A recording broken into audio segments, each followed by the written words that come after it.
Hi Brian, thank you very much to come to my interview, and You're very welcome. I'm happy to help. first of all, what I know, I read that you are there since 2016. Yep. So is it since March or?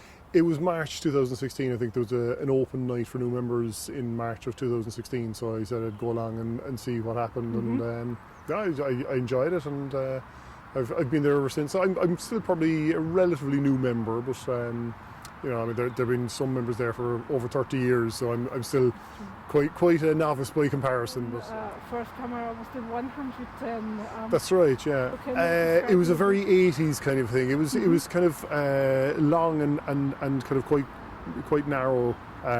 It was trying to think what would it be like. It was like a kind of almost like a box of matches, or like a long box of matches, like, and to move the film on, you'd kind of click it in and out. So it was one of those ones. So very 80s. So I'm sure there are probably some for sale on Amazon as antiques. How long did you take the photographs? I mean, until I suppose I was interested in it for a few years after that, because my father was a very keen photographer, like, so I suppose he gave me the interest in photography. So I used to take photographs with my 110 for a few years, and then a few years later, when I was maybe 13, 14, he bought me a 35mm camera.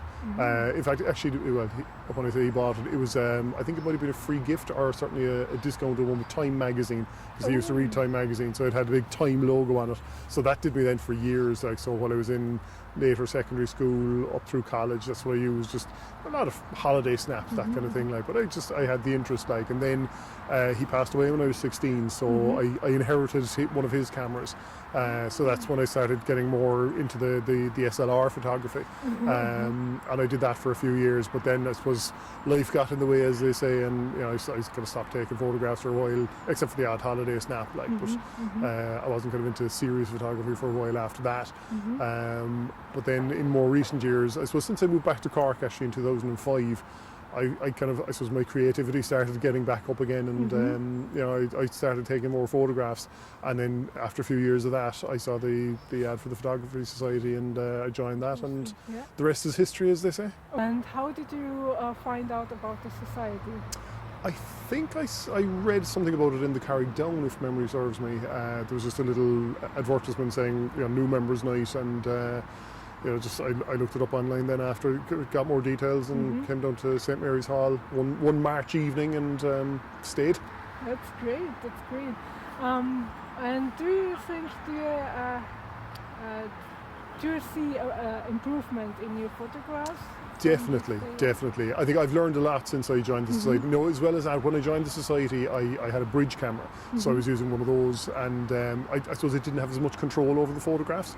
So I'd say maybe within 6 months of joining the society, I got my first DSLR camera, and that's made a huge difference, because you have much more control over the photographs that way.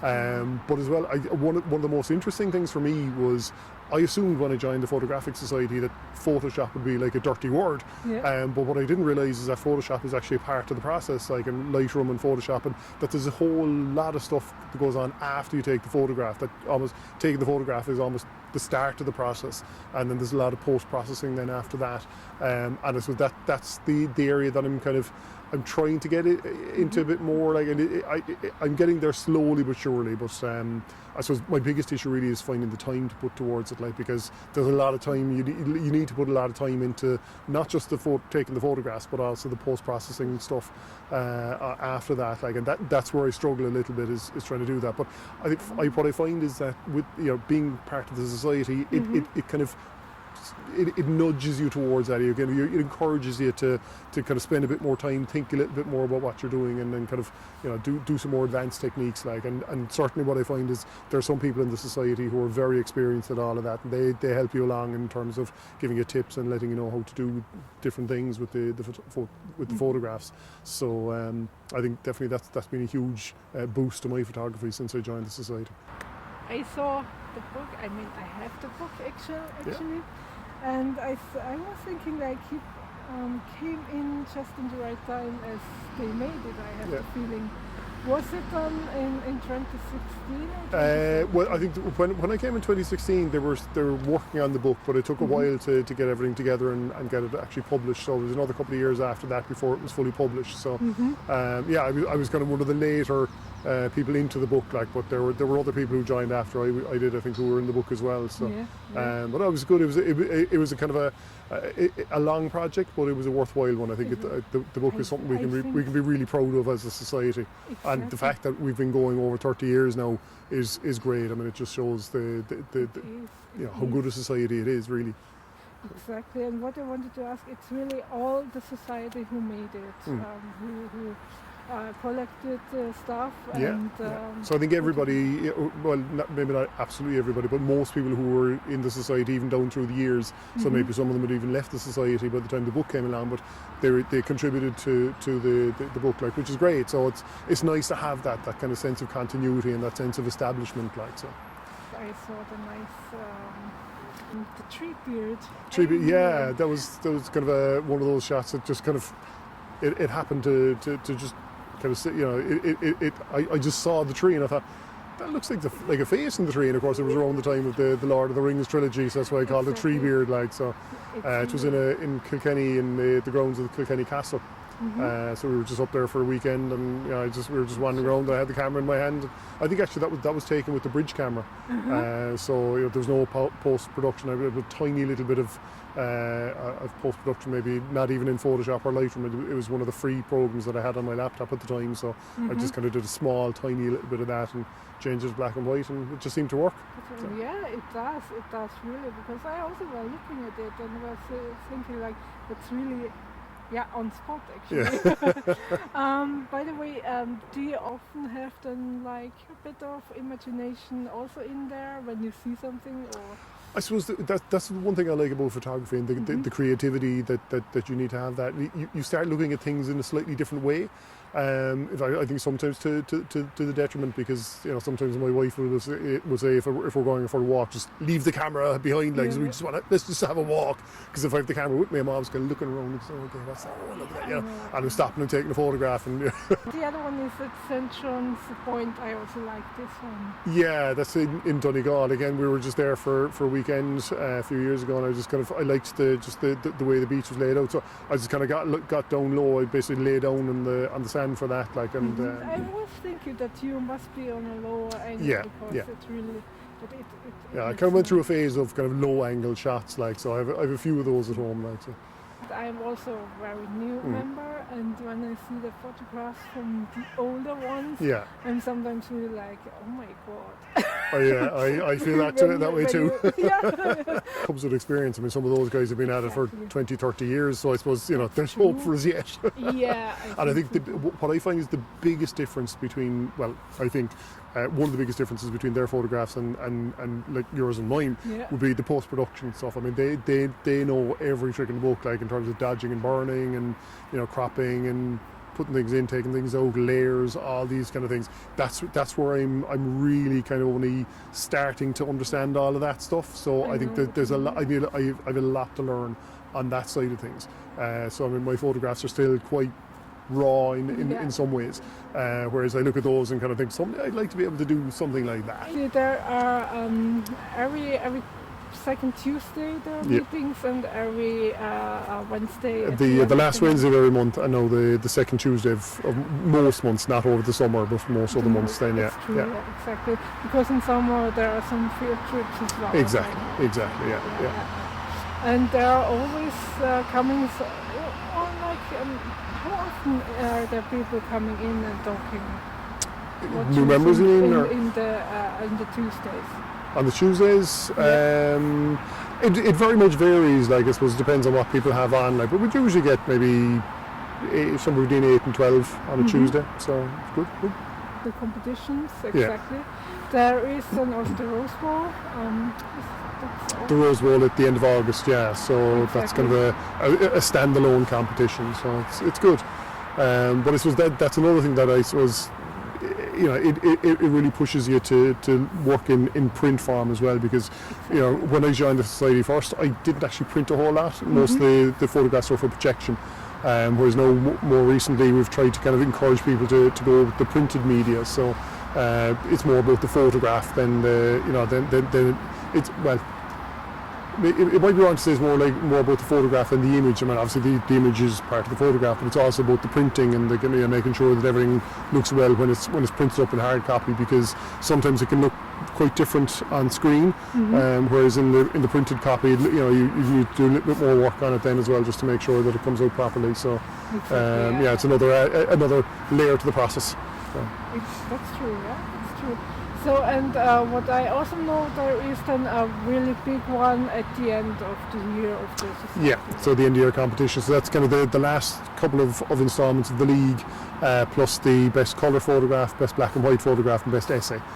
So again, even like the essay, it gets you thinking about, okay, what kind of theme do you have in some of your photographs, and what can you bring through in the photograph? So it always encourages you to just kind of step outside your comfort zone a bit, and the same with the league, the different themes, multi-themes with the league, because previously I would have been kind of landscape and nature photography for the most part.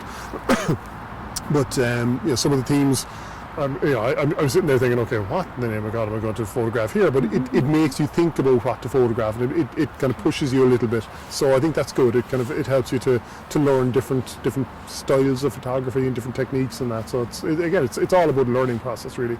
That's true. And as I know, we also have always a social night. There's usually kind of the social night is at the end of January or start of February as well, when we present the prizes for the photographer of the year and the colour, black and white, essay, and league competitions. So it's good. But there's a nice social side to it. And that's why I like the society as well. It's quite relaxed. People are kind of there's a good bit of banter in the meetings, and people people don't take it too seriously. Okay, there's a serious element, but at the same time, it's enjoyable. I would say thank you for coming for the interview. This is Colin, by the way. He was so kind to bring us also some cameras, which he will show us. First of all, what's your main job actually? It's not photography, I guess. No, indeed, no. My real job is I work in UCC, in University College Cork, where I teach in the medical school. But you came into this hobby, as you said, as a student?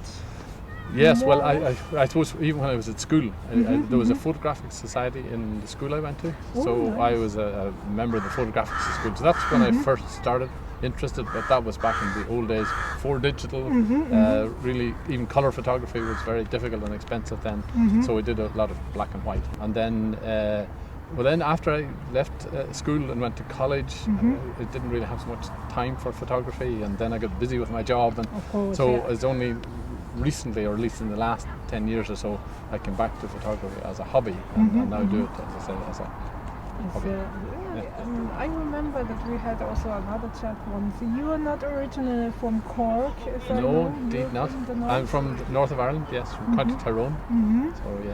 So you brought us some cameras today. Yes, indeed. One of your first ones to the exactly, last ones. So the history of my photography. Yeah. Just fire away. Okay, very good, very good. I would like to see them. Okay, so this is a little camera that I got. It's not a SLR, single lens reflex. It's just what, again, I think nowadays might be called a point and shoot. So, but it's a film camera, so it takes film in the back, and again, it has a little electronic light meter, so it could make adjustments of the light for you. It doesn't have autofocus, but in fact it only has one or two focus points. You can focus for things far away or things nearby, but that's about it. So it's a fairly simple camera, very basic.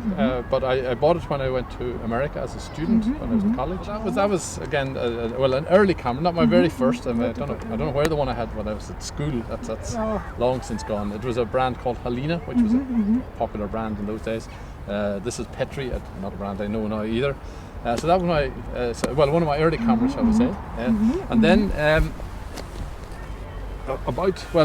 more than 10 years later, on my honeymoon actually, I bought this camera, which was again fairly advanced camera for its day. So this was now a digital. It was now not still film, but it was an SLR, so an interchangeable lens camera. And it was one of the first cameras or early cameras that have autofocus. and but again, still film era camera. So Yeah, I yeah. took film photography with it. Mhm. So that was, That's I think, it's from 1987. Uh-huh. And this brand was Pentax. So Pentax, because okay. of interchangeable lenses, then Mhm. I got a few other lenses. yeah. So I then had a sort of small collection of lenses. Of course, yeah. So when the digital photography came along, or the digital SLRs, I was interested in getting Pentax because I already had some lenses. It was a few years before they developed a digital SLR, but they did, and so that was my first digital SLR, and this is it. So this is a Pentax. Again, it has the interchangeable lens, but now it's a digital sensor, and it's got all sort of electronic operation, autofocus, light meter, all those sort of things. But now recording on in the digital format. In fact, the digital format that it used, sorry, I have to sort of find this now. The digital format is not like the SD cards nowadays, but something similar. Oh, okay. I'll find it here now. It's I'll open it, yeah. The bigger cards, yeah. Yeah, so they're much bigger cards. Yeah, it's the compact format cards. It doesn't come out that easily. But there you are. You can see it's much bigger than That's true, yeah. the SD card. But, Oh my God. well, a lot of the early digital cameras had that sort of card in them. Yeah. That's true, yeah. So that was when we move on to the digital SLR again. Do you know about the year when this came out? I can't recall exactly. Around about the year 2000, I think. I think, I think I think some of the Canon Nikon ones came a little early, before 2000, but the Pentax was late to come up with one. So that was about, maybe around, say a year to that point, so 20 years ago. So a lot has happened in 20 years actually in terms of how the technology has changed. That's true, that's true. So then moving on, as I say, Pentax, because as I say, over the years, accumulated bits and pieces of Pentax gear. So each time that I've upgraded or changed my camera, it was to another Pentax, because I have all this Pentax gear, so I've got more Pentax lenses, Pentax flash, that sort of thing. And then this is and this is now, I can see also a zoom. nice zoom. Oh yes, yeah. 250, That other little zoom too. Yeah, this is again, it's got a very big zoom range, but like cameras with big zoom range, the quality isn't quite as good. Isn't this, yeah. So if you've got a prime, as they call it, where it's a fixed focal length, you'll get a better quality. I have some prime lenses too, of course, but but this is what again sometimes they talk about a walking around lens, because this will do everything from wide angle, 18 millimeters, all the way up to 250 millimeters. But that's been useful too, and particularly good for travel. Although it's still a little bulky compared to I can imagine, the more modern ones. Still, that's true. Yeah. Which brings you, I suppose, maybe to my very latest one, which is the one from just a couple of years ago when I was, before I went on my travels, my year-round travels. So I had to get, I wanted to get something smaller, lighter, more easy for travel. So this is a Lumix, it's made by Panasonic. And this one again, this is also kind of what you might call a walking around lens. Nice. The range on this is 14 to 140, but because this sensor size is about half the size of 35 millimeter film, they would just say that in 35 millimeter terms that would be double, so it's 28 to what is it, 280, which is a big zoom range, 10 times zoom range. So that's very good for travel. It's particularly useful because it's just one camera, one lens.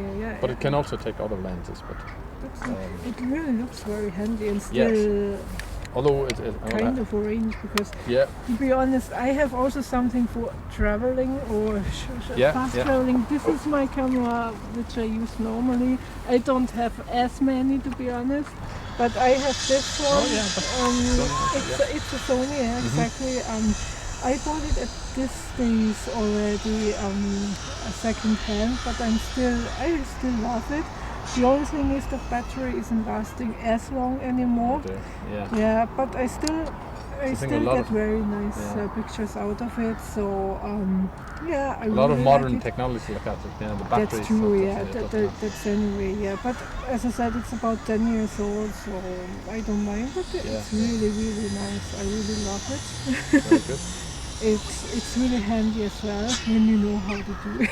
Yes, yes. Well, Because again, I have to say I was so used to use sometimes that of my mother, and she has one from 1980s, so right. still with film, and I have to say it was nice or more better to handle for me because you could really hold it better like grip, this, yes, you know. yeah.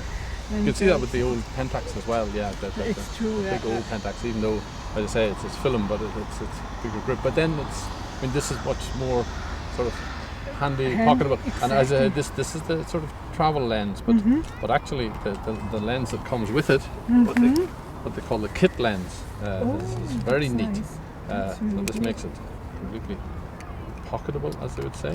Wow.